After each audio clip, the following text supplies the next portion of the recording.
Why are the media in this country so obsessed by Jeremy Corbyn?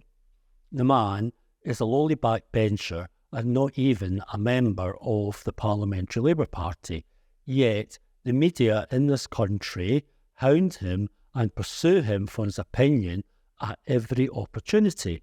Here are a few examples from just the last few days. All of our thoughts are with the terrible kind of suffering and tragedy happening, and he'll reflect that. But I think politically, this is also an opportunity for him because it allows him to mark a very distinct difference in his leadership from the Jeremy Corbyn years. It contrasts, and the Labour conference this week in condemning these events to how things would have been 4 years ago when Jeremy Corbyn was the leader of the opposition must be very striking for you to see. The root of his Corbyn derangement syndrome probably lie in the fact that Jeremy Corbyn defeated his wife, MP Yvette Cooper, in the 2015 Labour Party leadership election.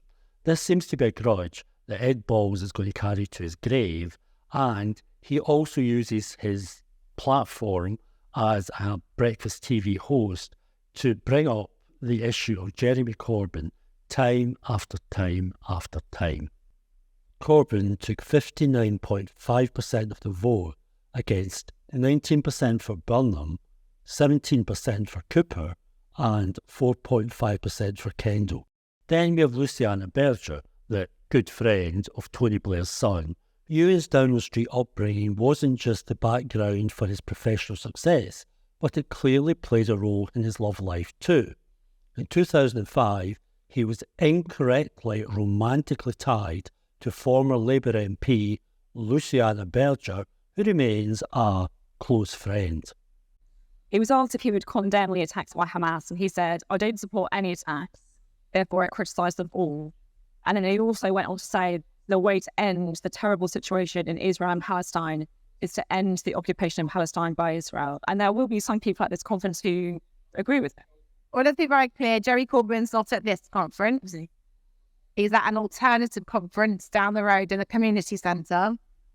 He's not within the parameters or the confines of the Labour Party, and he doesn't sit today as a Labour MP. He's not going to be standing as a Labour candidate at the next general election. So he is not in any way a representative of the Labour Party when he makes those remarks, and those remarks are wrong. This is the same Luciana Berger who said, "You have shown me nothing but kindness and courtesy since appointing me." Well, she certainly hasn't responded to him in kind. Then we have Peter Mandelson. Mandy, as he's known to his most intimate friends like Jeffrey Epstein, the notorious paedophile. Links between Peter Mandelson and Jeffrey Epstein detailed in JP Morgan report. Emails indicate then UK business secretary stayed at New York House while disgraced financier was in prison. Peter Mandelson left and Jeffrey Epstein right, celebrating a birthday at Epstein's Paris apartment in January 2007. Jeffrey Epstein was particularly close to Peter Mandelson's short report. Mandelson stayed at Epstein's New York home when he was Labour Minister, emails show.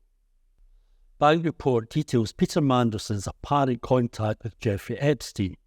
JP Morgan report from 2019 found Epstein seemed to keep particularly close relationship with Labour peer. Here we have the scandal-ridden relic from a bygone era raving on about the evil Jeremy Corbyn. Are you going up there with a spring in your step? I like it. It does like more under Keir Starmer, having cleared out all the sort of far-left extremists and anti-Semites that infested the place under Jeremy Corbyn than I did in his day. So, yes, I'm looking forward to it. I'm excited about it. I'm really pleased, and I celebrate the fact that Keir Starmer's been able to sort of drain the swamp that sort of enveloped the Labour Party under Corbyn. Then we have this desperate journalist pursuing Jeremy Corbyn, determined to get him to recite a specific form of words in response to the dreadful tragedies in the Middle East. It's as though Jeremy Corbyn's response, Jeremy Corbyn's answer, is of vital importance to the whole issue of Middle East and Middle East peace. But, as we've already stated, Jeremy Corbyn is a humble backbencher, and Jeremy Corbyn is not even a member of the Parliamentary Labour Party. So why is this journalist so pathologically obsessed with getting him to recite these specific words. Yesterday, I sent out a statement calling for a ceasefire, calling for peace, and calling for an end to the occupation of Palestine, which, of course, is fundamentally the background to the whole issue. Obviously, all attacks are. But do you condemn Hamas? I think I've made my point. Well, no, you haven't quite made the point. Wait a minute. You love interrupting people when they're trying to answer a question, don't you? Now, to say it for the third time, then, yesterday I sent out a statement which made it very clear I wanted peace, I wanted a ceasefire, and I wanted a process which ended the Israeli occupation of Palestine, which is fundamental to it. I don't support any attacks, therefore I criticise them all. And that, I think, is the end of the matter. Thank you. So, yes or no, you condemn these attacks? It's Corbyn. Mr. Corbyn, it's a yes or no question. There's no, But the question is why? Why are all these people so obsessed with Jeremy Corbyn? Well, we don't really have to look too far to find an answer. As Matt Kennard says, the central role the Labour Party performs for the UK oligarchy is maintenance of the illusion that Britain is a democracy. Only a fraction of the population realises we have a one-party state and that Tories and Labour are merely two factions within it. Matt Kennard. Now that the Tory-Labour uniparty rules supreme, we basically have two factions of a single party who fundamentally don't disagree on anything when it comes to the substantive issues. But there is one voice, there is one person who refuses to parrot the uni-party line. And that voice is Jeremy Corbyn, and that voice speaks for so many, many, many of us. 1.3 million views, 2,746 reposts, 13,000 love hearts. 3.7 million views, 12.6 thousand reposts, 54.9 thousand love hearts.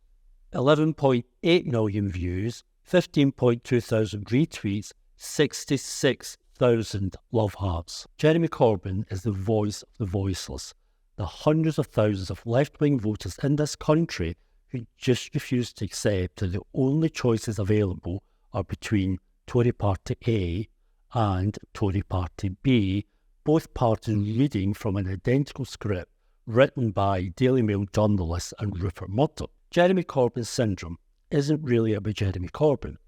It's about the people he speaks for. The 2015 to 2019 attempt to create a better, fairer world might have failed, but every time the rich and powerful look at a Jeremy Corbyn social media post, they realise that there is still opposition out there to the uniparty state that they are determined to create. So, if looking at a Jeremy Corbyn social media post scares the bejesus out of them, possibly, then likes to a left-wing podcast, the subscribers to a left-wing podcast might also give them the occasional sleepless night. So, please do like and subscribe to this podcast.